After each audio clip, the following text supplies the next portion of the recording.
Bismillahirrahmanirrahim. Assalamualaikum warahmatullahi wabarakatuh. Salam sejahtera untuk kita semua. Shalom. Om Swastiastu. Namo Buddhaya. Salam kebajikan. Saudara-saudara rakyat Indonesia yang saya cintai, hadirin sekalian yang saya muliakan. Saat ini, dunia dan negara kita berada dalam penggal sejarah yang penting dan menentukan. Penggal sejarah yang akan menentukan nasib dan masa depan kita. Tahun ini, 2024, dunia akan melakukan perhelatan demokrasi yang terbesar dalam sejarah. 2 miliar manusia di lebih dari 50 negara akan memilih pemimpin nasional dan anggota parlemennya. 3 negara demokrasi terbesar, India, Amerika Serikat, dan Indonesia, juga ikut di dalamnya. Pasca pemilihan umum tahun ini, diperkirakan landscape politik global yang baru akan terbentuk. Mudah-mudahan tidak justru menimbulkan hal-hal yang lebih buruk. Ingat, saat ini dunia kita penuh dengan permasalahan, risiko, dan ketidakpastian. Geopolitik dan keamanan internasional makin memburuk. Perekonomian dunia makin sering mengalami goncangan, serta krisis iklim dan lingkungan makin mengancam keselamatan bumi kita. Karenanya, tidak salah jika di sana-sini muncul harapan besar. Harapan agar hasil pemilihan umum di puluhan negara itu bisa mendatangkan kebaikan bagi dunia. Harapan seperti itu juga muncul dengan kuatnya di negeri kita. Rakyat Indonesia berharap setelah pemilu ini nasib dan masa depannya lebih baik, bukan sebaliknya. Rakyat berharap 5 tahun mendatang negaranya makin maju, makin damai, makin adil, dan makin sejahtera.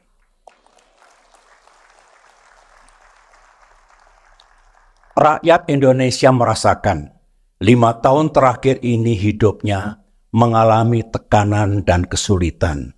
Bukan hanya akibat pandemi COVID-19, tetapi juga karena ekonomi yang melambat dan tingkat kesejahteraan yang menurun. Karenanya, rakyat menaruh harapan yang sangat besar kepada pemimpin bangsa yang baru, dan juga kepada para wakilnya di DPR dan DPD nanti. Dalam kaitan ini, saya ingin menyadarkan kita semua bahwa pemilu ini bukanlah tujuan akhir. Tujuan akhirnya adalah taraf hidup rakyat kita makin baik, negara makin adil, demokrasi makin hidup, dan bangsa ini makin serius dalam mengatasi krisis lingkungan. Intinya, negara dan pemimpin Indonesia mendatang bisa membuat rakyat kita punya harapan dan keyakinan bahwa hidupnya akan makin baik. Harapan dan keyakinan ini penting agar rakyat kita, terlebih kaum yang kurang mampu, tidak cemas dan tidak gamang menghadapi masa depannya. Oleh karena itu, siapapun yang terpilih dan menang dalam pemilu ini mesti menyadari bahwa tugas dan tanggung jawab besar berada di pundaknya. Jangan sia-siakan mandat dan kepercayaan rakyat itu. Kekuasaan politik yang didapatkan bukanlah untuk dirayakan dan dipestakan. Kekuasaan itu amanah. Kekuasaan itu tugas. Dan kekuasaan itu hakikatnya tanggung jawab. Saudara-saudara, dengan mukadimah seperti itu, izinkan saya sebagai salah satu orang tua dan yang pernah memimpin negeri ini menyampaikan pandangan, harapan dan ajakan agar pemilu 2024 ini menghasilkan sesuatu yang baik. Pemilu ini telah menguras pikiran dan tenaga kita, diwarnai oleh kontestasi yang keras dan terkadang sengit, serta menggunakan biaya dan keuangan negara yang sangat besar. Mari kita pastikan perhelatan demokrasi ini tidak sia-sia. Jangan justru lebih banyak mudaratnya dibanding manfaatnya. Apalagi jika kemudian gagal memenuhi harapan rakyat dan tidak membuat kehidupan mereka lebih baik 5 tahun mendatang. Pandangan, harapan, dan ajakan saya ini akan saya mulai dari testimoni dan pengamatan saya. Seperti biasanya, pemilu tahun ini juga penuh hingar-bingar dan berlangsung dengan gegap gempita. Apalagi ini pemilu kedua yang menyatukan pemilihan presiden dengan pemilihan anggota legislatif.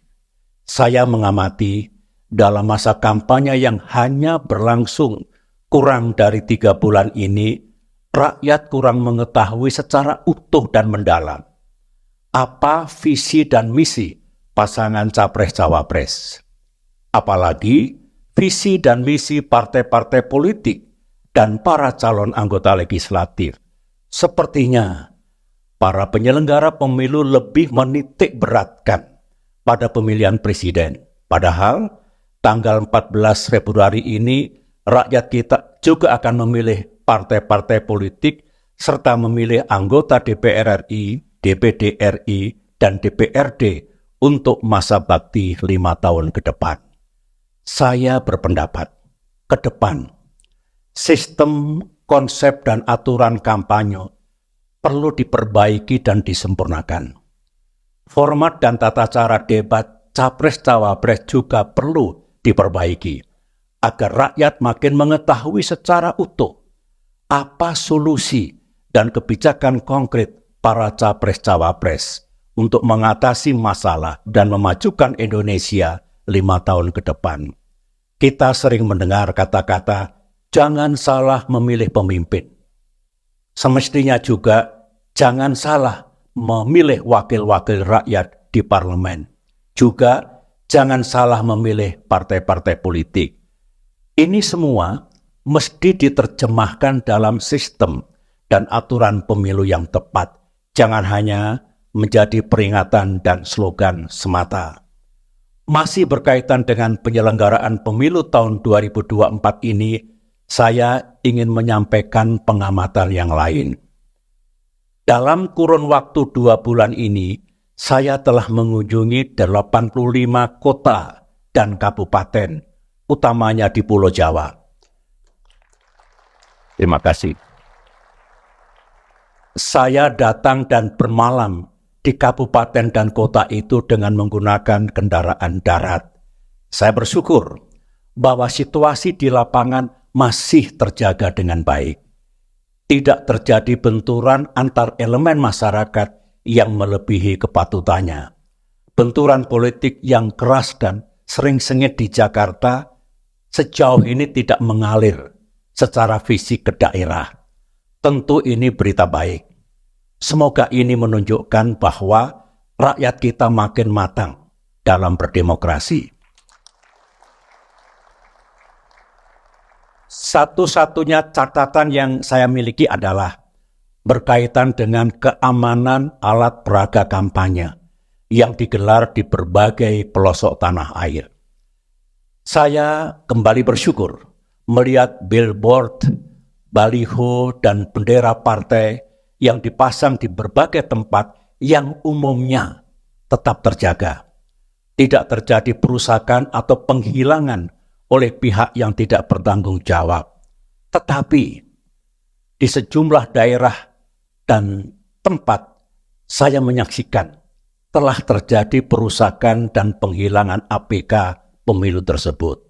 Ke depan, para pengawas pemilu dan juga aparat penegak hukum harus bisa melindungi dan mengamankan alat peraga kampanye itu, berikan perlindungan dan pengamanan terhadap semua APK milik pasangan capres-cawapres manapun, milik para caleg siapapun, dan milik semua partai politik. Jangan biarkan terjadinya benturan fisik di lapangan akibat perusakan APK ini lantaran tiadanya perlindungan dari pengawas pemilu serta aparat keamanan dan penegak hukum.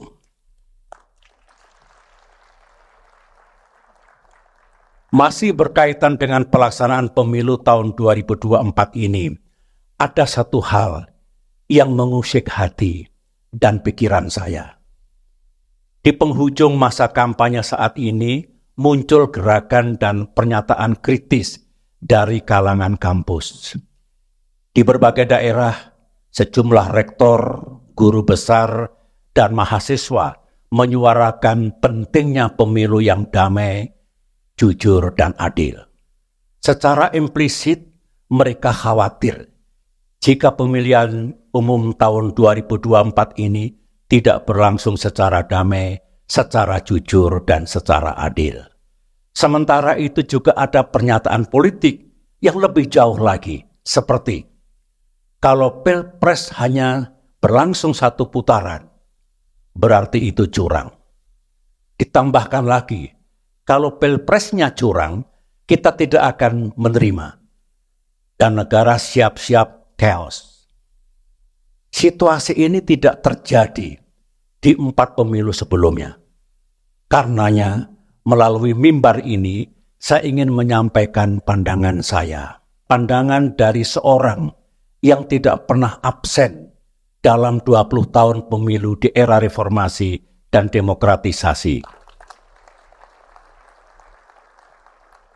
Baik ketika saya berada di dalam ranah kekuasaan maupun ketika berada di luar ranah kekuasaan.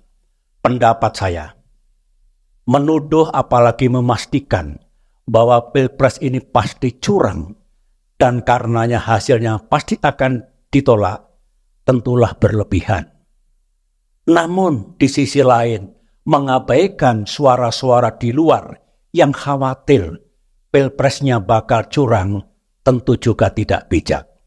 Begini jalan pikiran saya. Kita ingin, saya yakin rakyat Indonesia juga ingin, Pilpres 2024 ini hasilnya sah. Sah dan diterima oleh rakyat.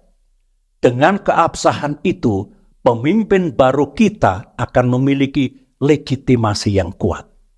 Kekuasaan atau power yang dimiliki juga berkah, yang insya Allah akan mengantarkan beliau sukses dalam memimpin negeri ini 5 tahun ke depan.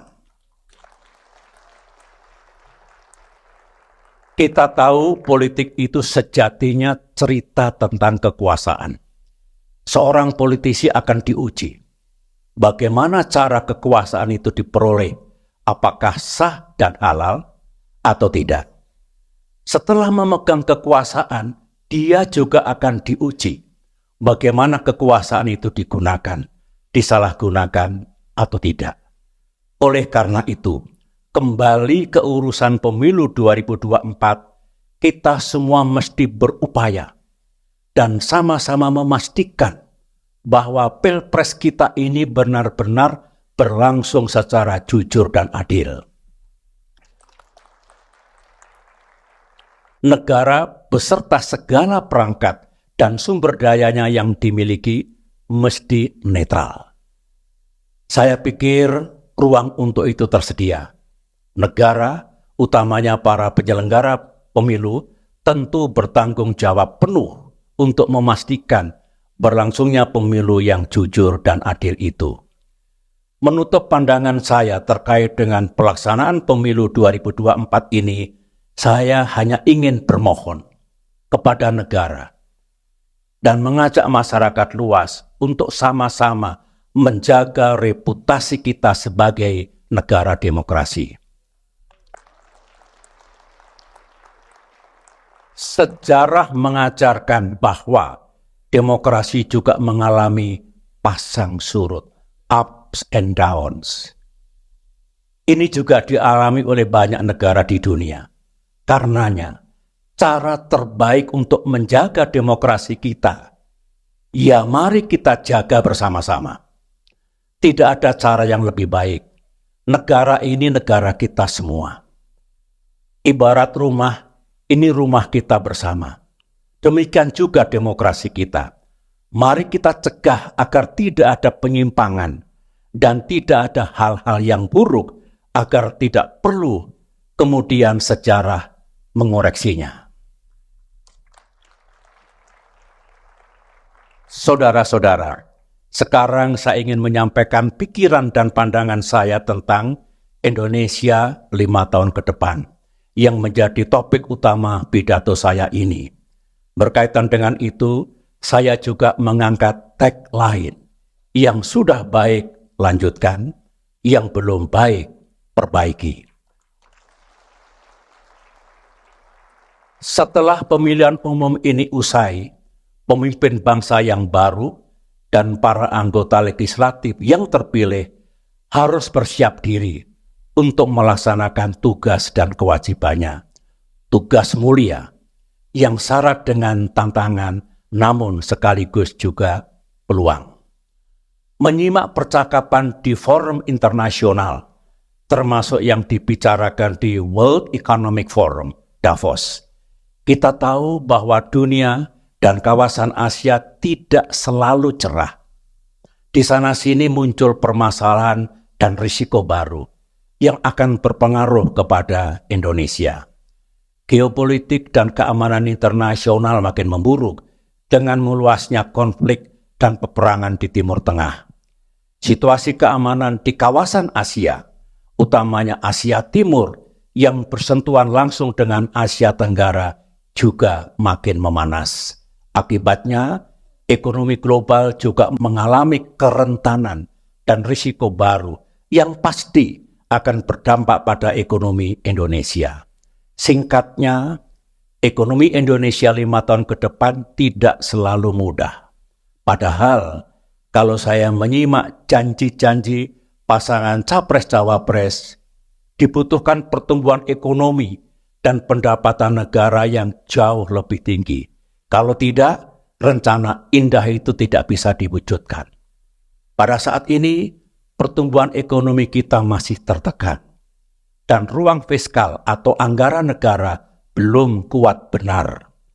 Beban utang Indonesia juga makin tinggi.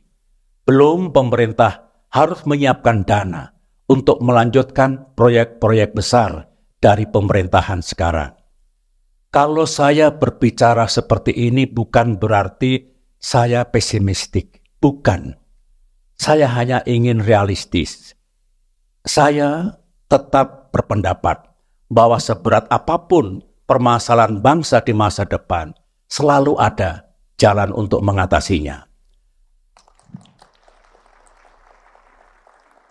Harapan saya kepada pemimpin pemerintahan dan anggota legislatif mendatang, pikirkan dan rencanakan bagaimana cara meningkatkan pertumbuhan ekonomi dan kesejahteraan rakyat yang menjadi harapan kita semua.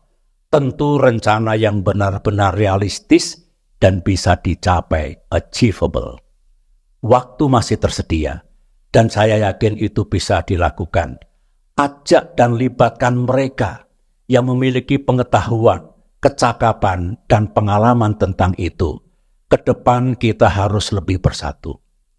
Tinggalkan sekat-sekat politik dan ideologis yang sering membelenggu kita. Ingat, loyalty to my party ends when loyalty to my country begins. Secara lebih luas, maknanya adalah kita harus mengutamakan kepentingan bangsa dan negara ketimbang kepentingan partai politik ataupun golongan.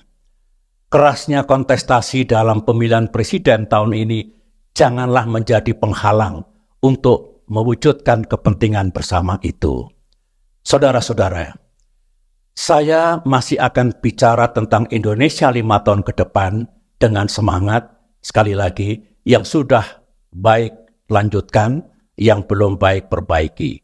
Namun,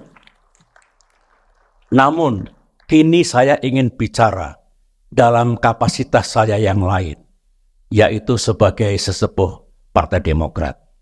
Sebagaimana saudara-saudara ketahui, sebagai peserta pemilu legislatif, Partai Demokrat juga memiliki kewajiban untuk menyampaikan visi, misi, dan agenda perjuangan 5 tahun ke depan.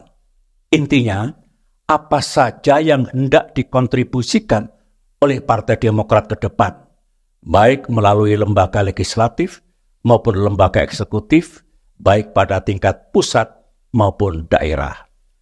Perjuangan Partai Demokrat senantiasa bertumbuh pada idealisme, etika, dan nilai kebajikan dalam berpolitik.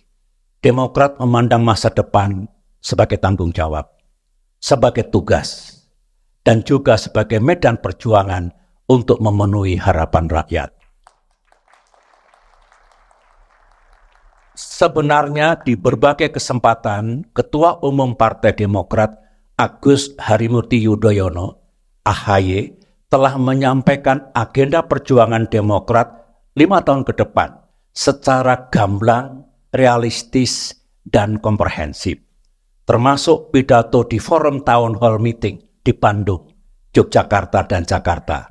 Malam ini, sebagai sesepuh Partai Demokrat, saya hanya ingin menggarisbawahi apa yang telah disampaikan oleh AHY tersebut. Partai Demokrat berpendapat bahwa dari segala agenda dan prioritas untuk Indonesia 5 tahun ke depan, prioritas puncaknya adalah meningkatkan kesejahteraan rakyat. Lebih fokus lagi pada penciptaan lapangan kerja, job creation. Logikanya, jika rakyat dapat pekerjaan, maka dia akan punya penghasilan. Jika dia punya penghasilan, pasti dia punya daya beli untuk mencukupi kebutuhan sehari-harinya. Lapangan kerja akan tersedia lebih banyak lagi kalau ekonomi kita tumbuh makin tinggi. Jadi, jalan menuju penciptaan lapangan pekerjaan adalah pertumbuhan ekonomi, economic growth. Inilah yang utama, pertumbuhan ekonomi dan lapangan kerja, growth and job. Namun, dalam memperjuangkan pertumbuhan ekonomi dan kesejahteraan rakyat tersebut, Partai Demokrat memahami ada agenda kebangsaan lain yang harus diperjuangkan. Ke depan di negeri ini, hukum dan keadilan harus makin tegak. Demokrasi dan kebebasan harus makin mekar. Dan lingkungan hidup harus makin dijaga. Maknanya, ke depan ekonomi dan kesejahteraan rakyat makin meningkat tanpa menimbulkan ketidakadilan, tanpa mematikan demokrasi dan kebebasan rakyat, dan tanpa merusak lingkungan. Ingat, kita telah mematahkan mitos masa lampau yang puluhan tahun membelenggu kita. Dulu, seolah kita harus memilih salah satu, pembangunan ekonomi atau demokrasi. Dulu kita harus memilih stabilitas keamanan atau kebebasan. Alhamdulillah, ketika saya memimpin Indonesia selama 10 tahun dulu, dengan dukungan penuh Partai Demokrat, bangsa Indonesia telah berhasil mematahkan mitos itu. Ekonomi dan kesejahteraan meningkat tanpa memandulkan demokrasi. Stabilitas dan keamanan nasional terjaga tanpa menutup ruang kebebasan rakyat. Artinya, kita bisa mendapatkan semuanya. Tidak ada yang perlu kita korbankan. Inilah agenda perjuangan Partai Demokrat 5 tahun ke depan. Jika saudara-saudara rakyat Indonesia merasa cocok dan bersetuju, mari berjuang bersama Partai Demokrat.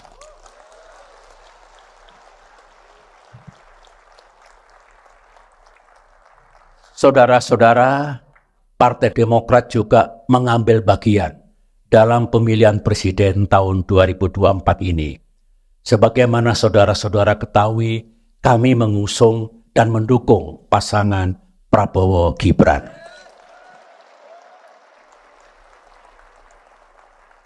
Dukungan ini tentu berangkat dari alasan, keyakinan, dan harapan. Sebelum secara resmi Partai Demokrat mendeklarasikan dukungan kepada Bapak Prabowo Subianto pada tanggal 21 September 2023 di Jakarta yang lalu, kami telah melakukan serangkaian diskusi yang mendalam.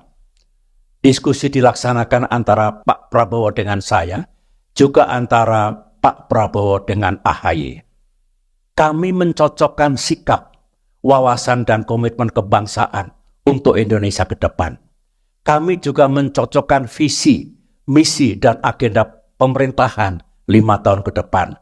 Kami juga membangun kesepakatan moral dan politik dengan semangat untuk melanjutkan hal-hal yang sudah baik dan memperbaiki yang belum baik.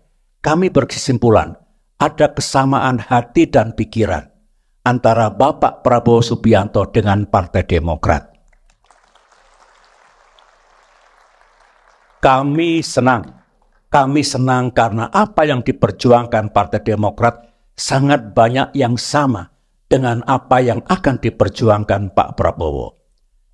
Di samping itu, Partai Demokrat berkesimpulan dan menilai bahwa Pak Prabowo Subianto siap, cakap, dan mampu untuk memimpin bangsa Indonesia 5 tahun ke depan. Insya Allah.